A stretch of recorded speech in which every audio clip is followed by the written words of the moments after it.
Hello everybody, I wanted to show you guys my Thorns Theorycraft for the Spiritborn. Try to follow along. I'm going to try to break this down and explain each mechanic so it makes sense because there's a lot of working parts of this build. You can start messing around with the Spiritborn on d4builds.gg. They have all of the current known information on there. So first off, when it comes to the class aspect, which is insanely important for the beginning of the build, because you'll see here you have 4 different things: Jaguar, Eagle, Gorilla, and Centipede. Each of these do something different, right? So for this build, we're doing Gorilla. So casting a Gorilla skill deals 100% Thorns to enemies you hit and grants a barrier for 10% of your max life up to 40%. This is crazy important because all skills are now Gorilla skills. So every skill we cast is going to deal our Thorns damage. So that's the beginning thing we need to know. We're also going to get a barrier. That barrier is actually going to be very important for a passive we get later. Our secondary spirit is going to be Jaguar. So maximum ferocity is increased by 1. Gain 1 stack of ferocity whenever you kill a boss. Ferocity is a new mechanic that increases your attack speed per stack of ferocity. The reason we take this specifically is for counterattack. Is for this counterattack right here, which I'll get into in a little bit, but it's going to cool down faster based on how many stacks of ferocity we have. Alright, so now let's go ahead and hop on into the main legendaries. So the first legendary we're using is called Bristleback Aspect. So when you dodge or block an attack, you trigger 200 to 350% Thorns against the attacker. This is going to go up to 700% when you have it on a two-handed. Obviously, they may nerf this. This may not stay at 700%, but this currently is the highest multiplier, so I put it on the two-handed weapon. We did this with a quarterstaff, which is going to be a new weapon type that gives you a 40% block chance. So again, stacking more of that block chance, stuff like that. I don't know what Spirit Hall potency is. I didn't see anything that was super obvious. We don't have enough information about all the temperings yet to know exactly what they do. So I'm not exactly sure what's going to be the best on the secondary. I imagine it's probably going to be something about like Gorilla Spirit Hall potency or something like that that might increase the effectiveness of your Gorilla Spirit Hall stuff. But yeah. Then moving on, we have Tormentor's Aspect. So enemies who move while poisoned by you take additional 190 of your Thorns damage per second. Because this is on an amulet, that's going to go up to 330%. So that's pretty important because you're going to see here we have a lot of Gorilla skills, and then we have a lot of Centipede skills, because our idea here is we're just going to move, poison things, continue moving. As thing hits us, they're going to die. We're going to use things like counterattack. We're going to use things like Armored Hide. Armored Hide here gives us 100% block chance in order to increase our chance to block or dodge an attack, which will allow us to proc Thorns even more, which will be even crazier. So those are going to be the 2 main offensive aspects. Then after that, we are going to have Aspect of Interdiction. So gain 1 to 10 block chance per resolve stack. So this is another new mechanic. Our Armored Hide gives us resolve. And for every stack of resolve we have, the next hit we take does 20% less damage, but we gain 5 resolve stacks every 5 seconds. So we're going to gain 10% block chance per resolve stack. So every 5 seconds, we're going to have a pretty massive block chance on that first hit that they do. So then we have Razor Plate, a ton of Thorns increase, and then a chance to deal 100 to 150% increased Thorns damage, which is just insane for this build. Aspect of Combined Strikes. Now this is an interesting one. So each different basic skill you cast increases all of your damage by 10 to 25%. So we are going to be running Rock Splitter and Withering Fist just so we can keep up 2 of those. And then in our skill tree, we're going to actually run Thunder Spike. I didn't really have a spot for the Jaguar one here, but we're going to run Thunder Spike. Now this one's cool because when you evade, you attack with Thunder Spike along the way and make enemies vulnerable for 2 seconds. So this is a good way for us to make people vulnerable. It also is going to auto-cast our Thunder Spike for us, which means we'll actually be able to keep up 3 of these, meaning we'll get a 75% increase to our damage by running this. So I felt that this was pretty darn good. Then we move down to Aspect of Reactive Armor. So you gain 10% block chance. Blocking an attack from a close enemy has a 30 to 60% chance to cast a free concussive stomp at them.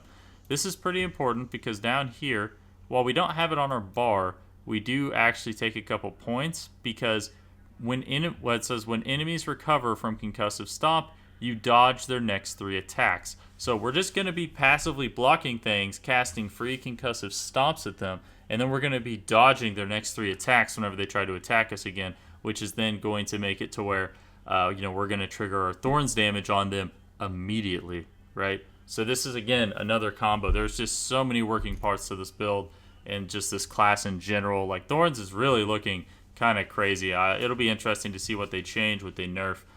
So Aspect of Haste. Every second while moving, gain 10 to 25% bonus movement speed for 2 seconds. I figure we're going to be moving a lot, so this could be pretty good. And for secondary stats on these pieces of gear, so on the helmet, armor, cooldown, max life is going to be pretty solid. Patient, you notice you can get ranks to Patient Guard, so that's going to be massive. That's going to be probably one of the main things I focus on. And then you have Armored Hide Active Thorns bonus. We don't know what the exact number is on that, but whenever you activate your Armored Hide, it's going to give you a pretty big Thorns bonus. So you deal 100% of your Thorns damage. So that's pretty nice. So I'm not sure exactly what the number is going to be, but yeah, that's going to be pretty. It's going to be pretty solid. And then whenever you activate it, it's going to grant you maximum resolve and increase your Thorns by X for the duration. So there's just a lot of good stuff there. So I figured that one might be worth taking. But Patient Guard is the one that I know is 100% going to be good for this build because it increases our block chance. More blocks is more Thorns procs. Another thing too is we could technically, now depending on what the cooldown looks like, I might swap out Alacrity or Combined Strikes for Needle Flare Aspect. If you don't know what Needle Flare Aspect does, I'll show you real fast. Thorns damage dealt has a 25 to 40% chance to deal damage to all enemies around you and your minions. I just felt like that could potentially be okay because of the fact that we are dealing so much Thorns damage. It would give us like another way to proc even more Thorns. But at the same time, in order to run that, we're going to have to give up a 75% damage increase, or we're going to have to give up a massive cooldown reduction. So I'm not really sure yet on that, but we'll see. But again, you can get the active Thorns bonus increase from Armor Hide on this. On the pants, you can get Patient Guard, and the active Thorns bonus increase on Armored Hide again. And then obviously trying to run Thorns wherever we can, so you see we armor Thorns max life, because we do have to stay. It looks like they're going to be changing the armor cap again and what you need armor-wise whenever the expansion releases. So I am just putting armor on everything because I'm not 100% certain what the new armor defensive stats are going to be. It looks like some pretty massive reworks are coming again in Vessel of Hatred. So moving along here, we got on Tormentor's Aspect. We don't know what ranks to things is going to be available on the amulet. So if they make like things like ranks to Patient Guard available, that's going to be pretty darn good. Another one that should be pretty good as well to get ranks to is if we come down here, it's called Bastion. Gain X Thorns. While you have a barrier, your Thorns are increased by 40%. This one's going to be very important to get if you can get this on an amulet. Because, I mean, that's a massive increase, and this does, in fact, go up with ranks. So getting extra ranks into this is just a straight increase to Thorns damage. And that's also while you have a barrier. So kind of circling back down to this, we get a barrier every time we cast one of our skills. So that's why that's, like, really important. Like, the Gorilla one is by far going to be the best primary one to use if you are doing a Thorns build of any kind. It's just because it just combos so well with all the other Thorns stuff. Okay. So, that being said, Patient Guard and Thorns onto this. And then on Aspect of Alacrity, we have defensive cooldown reduction, so Gorilla efficiency. I'm assuming this is going to reduce the cooldown of our Armored Hide here.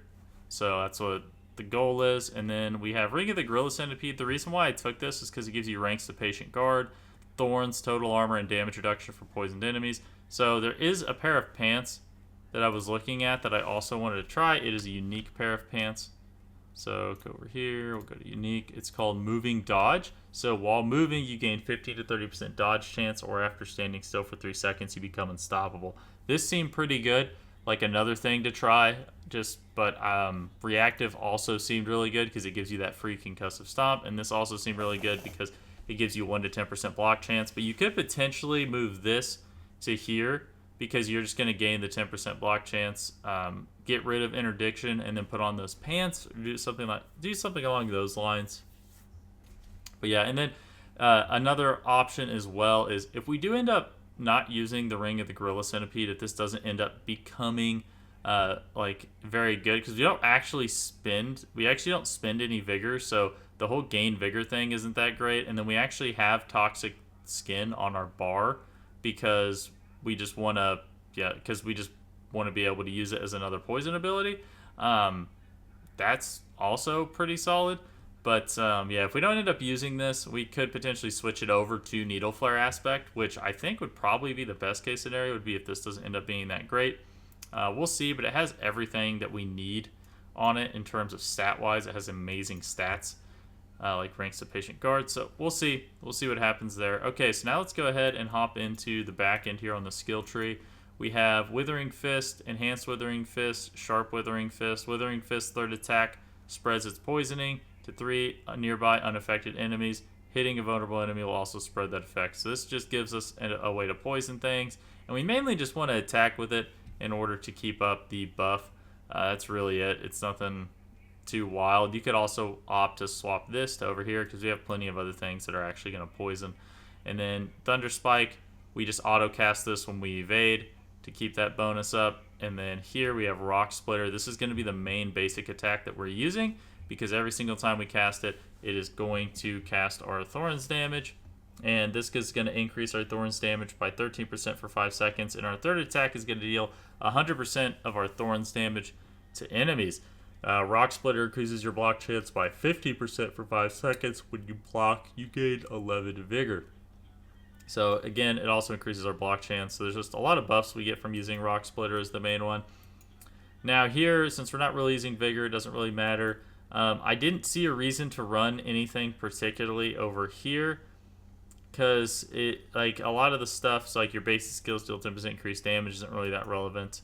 I mean, Crushing Hand could potentially be good, but it seemed like you need to take legendaries to make it to really make it super good. So Crushing Hand I think will be a pretty funny build, but yeah, we'll see, because there's an aspect for it that, hold on, Crushing. So yeah, so every third consecutive Crushing Hand smashes an additional 10 times around you, dealing 25 to 40% of its base damage per hit. So that's going to be kind of interesting. I don't know if this is going to be cast, because this technically would be insane to use if it actually casts something. Because we get Toxic Skin's effect, you could potentially drop Toxic Skin.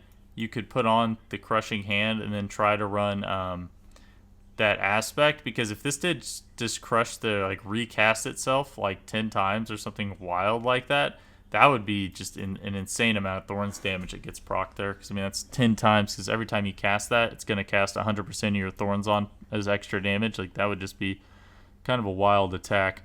But we'll see how that ends up turning out. But moving right along, we have Toxic Skin, Enhanced Toxic Skin. So while active, Toxic Skin's poisoning is increased by 100%. Not really that relevant. This is the reason why we really want to take it. So replenishing Toxic Skin. Toxic Skin passively increases Thorns damage you deal to poisoned enemies by 100%. So since poisoned enemies also take our Thorns damage here, that's just an amazing combination. On top of the Bristleback aspect, it's going to increase how much damage that does. This overall is just a crazy good. This is just a crazy good ability when it comes to all that stuff. Okay, so moving right along here, I took Mirage, so gain 100% increased dodge chance during evade. So whenever you dodge if something tries to attack you, you should just automatically dodge it, which is then going to then deal your Thorns damage again, which will be super sweet. Yeah, just so many different little abilities and stuff like that in here on this class. It's just crazy. All right, so moving right along, we have Armored Hide, so gain 5 resolve every 5 seconds. Whenever you activate it, it's going to gain 100% block chance for 4.2 seconds. So it makes us block even more, and then it's going to increase our Thorns, and it's going to grant us maximum resolve. And then whenever we evade through enemies with Armored Hide active, we're going to deal 100% of our Thorns damage to them and heal for 5% of our maximum life per enemy hit. So just super crazy defensive as well. we're going to go casting defensive skill grants 5 vigor. We're going to get 3% additional damage reduction per stack of resolve. So that's going to be pretty sweet. So I think the max stacks might be like 8 or something like that. So 8 times 3 is going to be 24. So that's a pretty nice bit of damage reduction there. So concussive stomp, well, we don't have this on the bar. We do have that aspect. We just use it for this. So whenever those free concussive stomps go off, because it is a decent chance, right? Like it's a 30 to 60% chance to cast that at them whenever we block. And we should be blocking a lot since we're stacking it. So we're going to get tons of free concussive stomps here. And it's actually going to knock down the enemies and release a shockwave. So it's just, I don't even, like, thinking about how this build is going to work functionally is just going to be wild because there's just so many things happening. Like you're poisoning things, you have concussive stomps going off everywhere. Like, my God. All right. So then we have counterattack here. So gain 40% dodge chance passively. We also get to retaliate against close enemies, which isn't really super relevant. The reason I put points into it is because it does increase your passive dodge chance. And then when you activate it, you dodge all direct attacks for 2 seconds. And then you have, when you dodge a control and parrying attack, it will reflect the crowd control to all close enemies for 2 seconds. So if you time it right, when something's trying to freeze you, you can actually dodge and reflect back that crowd control effect to enemies. That's just kind of a fun mechanic.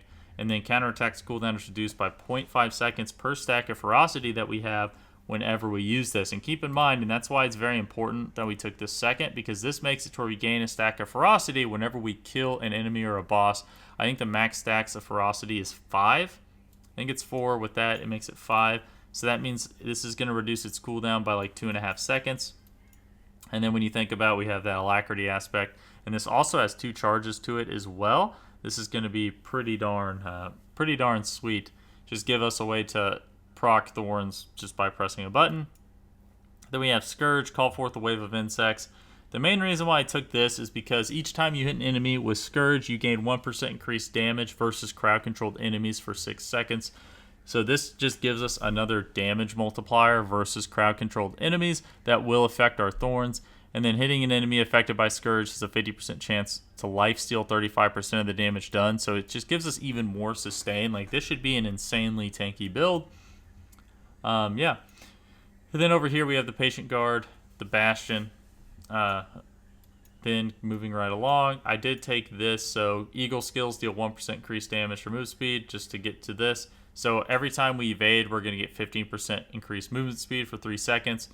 And it's actually going to go up and be even more once I get down here to the Keystone passive.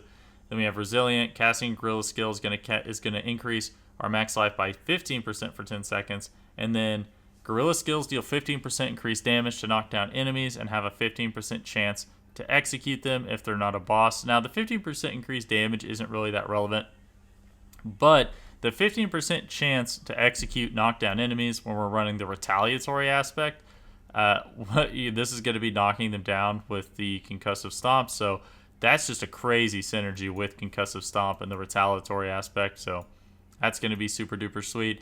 There are some cool stuff over here. Like, you have things like Payback, which I think Payback is going to be another Thorns build variant, but I didn't think it was going to be, I guess, the craziest thing. So I was just like, whatever. It didn't seem like it did as much damage as Bristleback aspect, but this one will be good if you want to, find a way. Payback will also deal your Thorns damage and stuff like that with one of the aspects. So if you want to do a Payback version of it, you can. But this does have a 12-second cooldown, which I also didn't like. So I felt like the way that I have this set up, I'm gonna have way more active like Thorns damage and poisoning damage, right, going on, right? Okay. So moving right along, Touch of Death seemed pretty cool, but this one doesn't really do a whole lot for us in terms of Thorns damage, but just as a general poisoning ability, it seemed pretty sweet. We're not taking anything on the ultimates. There isn't really a reason. There's nothing that's going to increase our Thorns damage here. I was looking around. Most things just increase the damage of the ultimate damage. And like this right here, so it says any enemies you kill while an ultimate skill is active grants a stack of supremacy, each increasing your damage by 1% up to 10%. I mean, like this right here could potentially be okay, but you're going to need to get your CD down on your ultimate down quite a lot in order to hold this up. But this, I'll have to try this out whenever Vessel of Hatred comes out, but this potentially could be something worth doing. And then down here we have a few different options. So since we're not really doing a crazy amount of poison, Noxious Resonance isn't that great. Vital Strikes is okay because you do 100% increased damage to vulnerable enemies. And after making an enemy vulnerable, your next direct damage dealt to them is going to heal you for 2%, generate 5 vigor, and remove the vulnerable effect. So this is interesting from an evade standpoint because you technically would evade and then you could proc Thorns for 100% increased damage. Or you can do what I opted to do here, where you just get 30% increased damage all the time, and then you actually get these other bonuses. So whenever you use a Jaguar skill, you'll get 30% attack speed. And then whenever you evade, it'll give you 30% movement speed for a second. Whenever you use your Gorilla skills, you get 30% damage reduction, so it'll make you super duper tanky. But I think Vital Strikes could potentially be super good just because we have that Thunder Spike aspect. Now we're not going to be casting all of like the same basic skills. We don't use a core skill, but this one also is kind of interesting. You know, reduce your cooldowns by 10% plus 2% for each of the ranks. So I mean, honestly, all of these are probably going to be tested, but right here I think is a pretty good starting point for a Thorns build. But anyways, guys, that's going to do it for this video. I hope you enjoyed. I'll put a link to this in the description. But thanks for watching. Like, subscribe if you want to see more, and I'll see you next time. Thanks.